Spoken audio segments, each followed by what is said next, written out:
ناموس کا مسئلہ ہے، تاجدار ختم نبوت، لبیک لبیک لبیک یا رسول اللہ، لبیک لبیک لبیک یا رسول اللہ، ہاتھ اٹھا کے لبیک لبیک لبیک یا رسول اللہ، لبیک لبیک لبیک یا رسول اللہ۔ اے لوگوں بتاؤ کہ آپ اپنے نبی پر اپنی جان قربان کرنے کو تیار ہو؟ غلامی رسول میں کہ اولاً ہم قانون کا راستہ لیں گے، اور اگر قانون حرکت میں نہ آیا اور قانون کی غلط تشریح کی گئی تو پھر اس ملک میں لوگوں نے ممتاز قادری کو دیکھا ہے۔ غازی علم الدین کا کردار، غازی عبدالقیوم کا کردار ہمارے سامنے ہے۔ بتاؤ غازی علم الدین اور غازی عبدالقیوم بنو گے؟ ختم نبوت زندہ باد، آج نعرہ ختم نبوت زندہ باد، من سب نبیا تاجدار ختم نبوت، تاجدار ختم نبوت،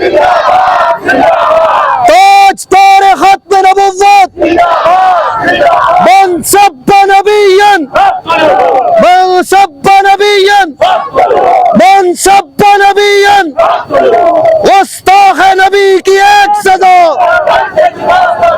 گستاخ نبی کی ایک سزا، گستاخ نبی کی ایک سزا، گستاخ نبی کی ایک سزا، گستاخ نبی کی ایک سزا،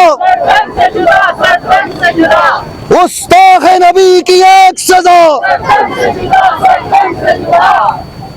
تاجدار ختم نبوت،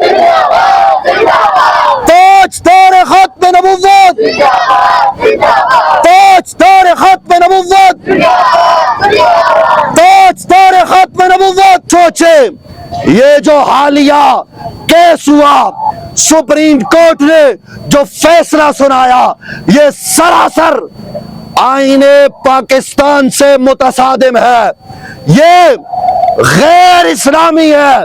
اس لیے آئین پاکستان نے قادیانیوں کو غیر مسلم اقلیت قرار دیا۔ آئین پاکستان نے قادیانیوں کو کیا کہا ہے؟ کافر۔ کیا کہا ہے؟ کافر۔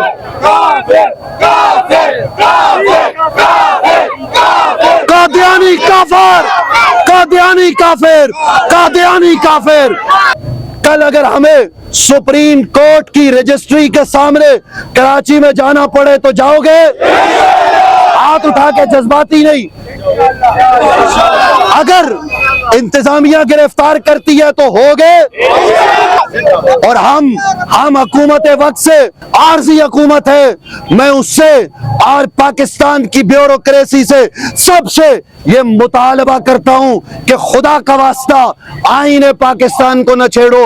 میں پاکستان کی بڑی سیاسی جماعتوں، Muslim League Noon, P T I, Peoples Party, یہ وہ جماعتیں جنہوں نے 2018 میں شاہد خاقان عباسی کے حکومت کے آخری دن ٹرانسجنڈر ایکٹ سمیت کئی غیر اسلامی، غیر قانونی جو قانون ہے وہ پاس کیے۔